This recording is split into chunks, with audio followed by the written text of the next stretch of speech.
This is Martin, and we're here at 3705 Rosenberg Road in Zebulon, North Carolina, and we'll be recording how the roof looks before the repairs and after. We'll record one video and take pictures of the rest. The date is August 11th, 2024.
Okay, it's on right now.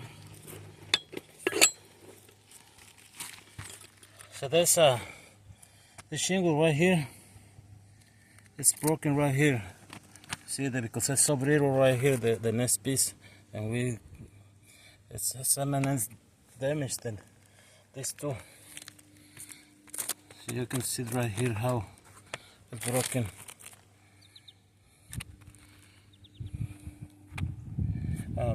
This is after we made the video. The other one they have the creases here too, but mostly these two the one they have the damage. I'm gonna go ahead and make the other repairs, and I'm gonna grab pictures before and after.